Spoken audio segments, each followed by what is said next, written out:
Hi everyone, and welcome to my year of gratitude. My name is Autumn and I'm doing a no-buy year for the year of 2022. So what is this video going to be about? I'm going to talk a little bit about why I'm doing a no-buy, why I'm doing YouTube, and then how am I going to do a no-buy.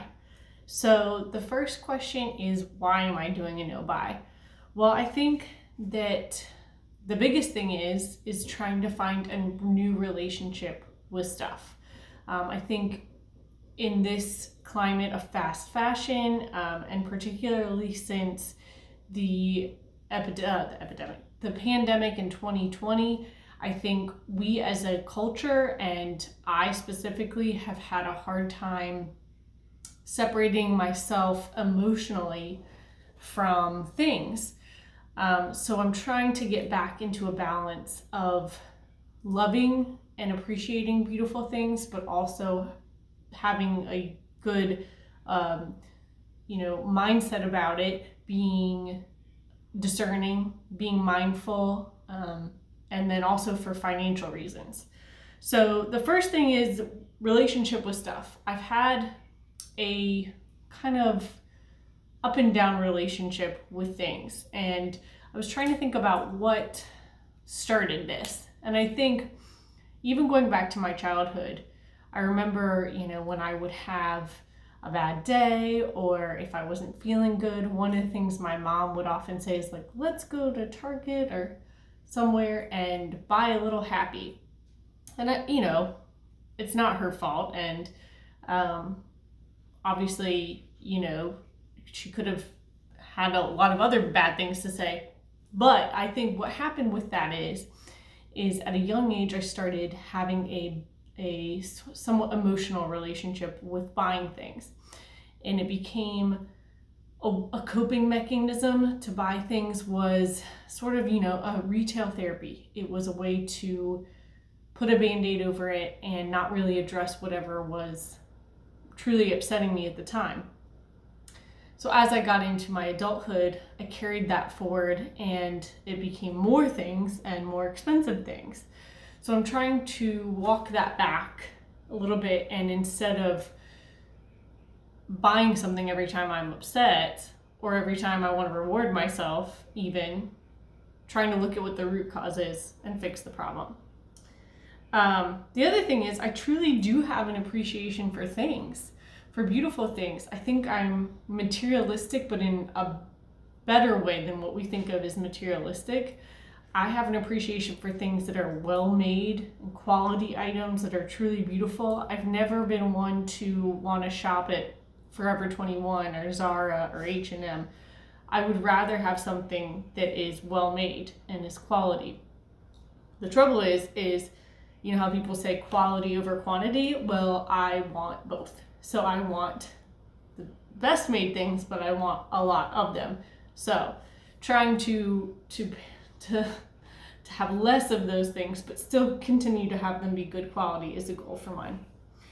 In the year 2020, before the pandemic set in, I was already following some key YouTubers on YouTube.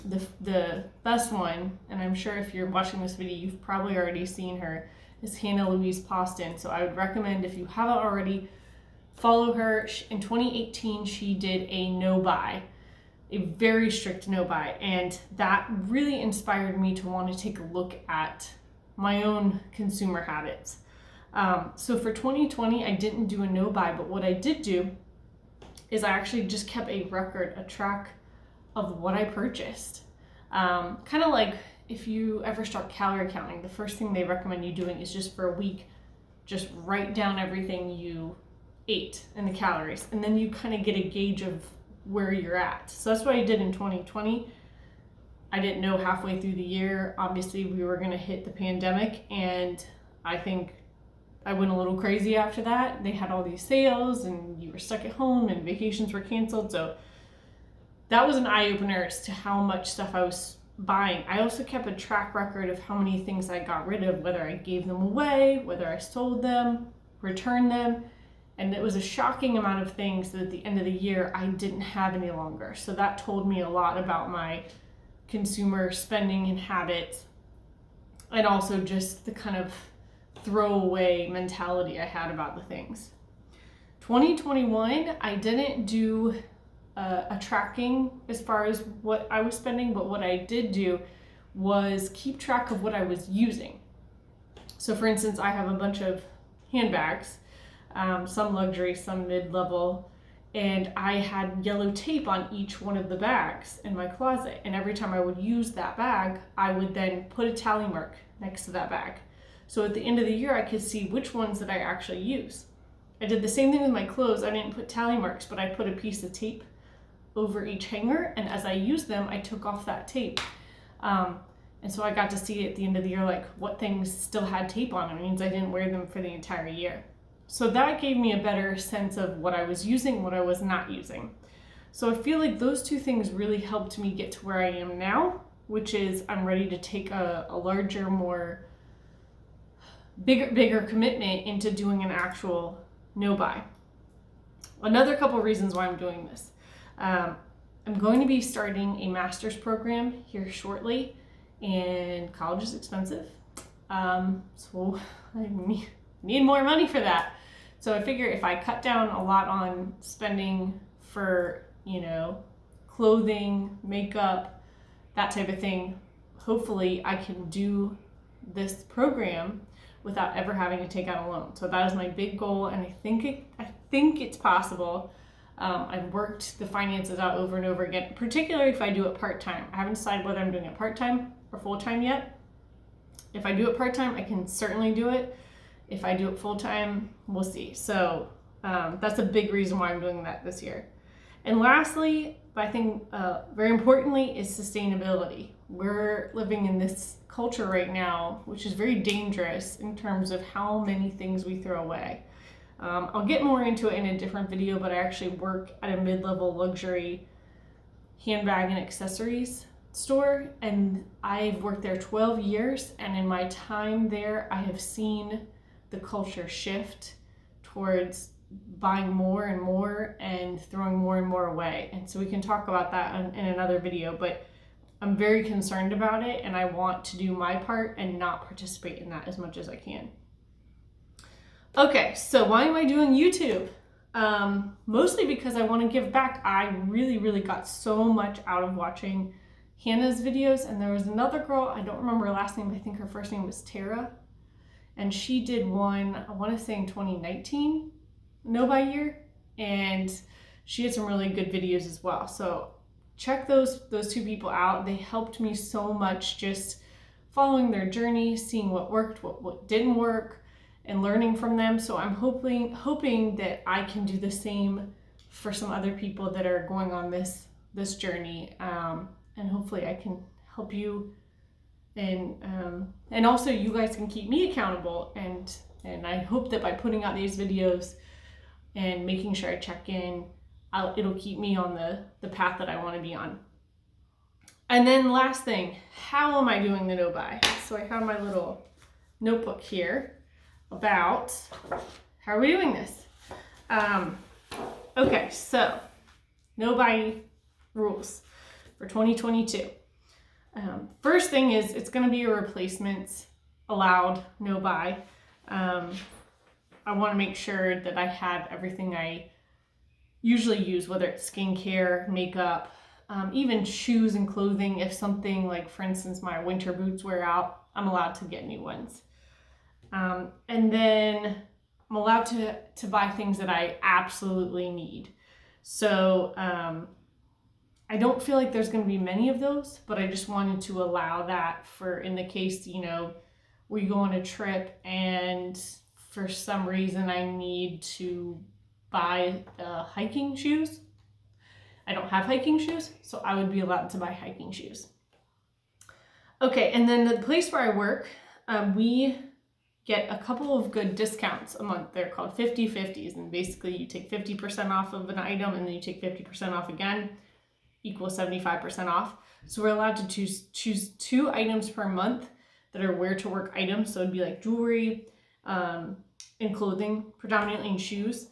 So I'm allowed to use those per month. And that's really so that I can keep up with the fashion of what's happening in the industry. I don't want to be wearing things that are outdated, because the things that I wear are the things that people tend to buy at where I work. So I'm allowed to do that. But the caveat is they need to be significantly different than the items I already own, because that's why I'm buying those things, because they're different from what my wardrobe already is.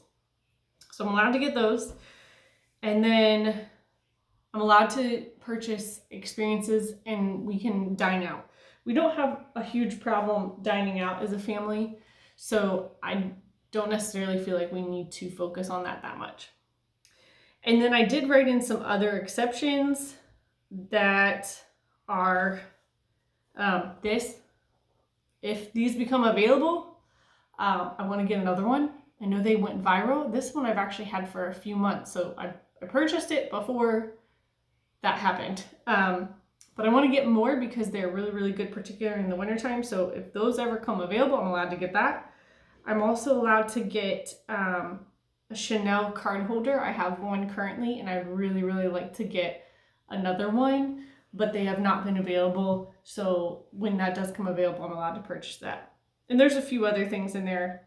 As they come up, I will talk with them, but I did write in a few exceptions to the rules. So that is basically all the rules.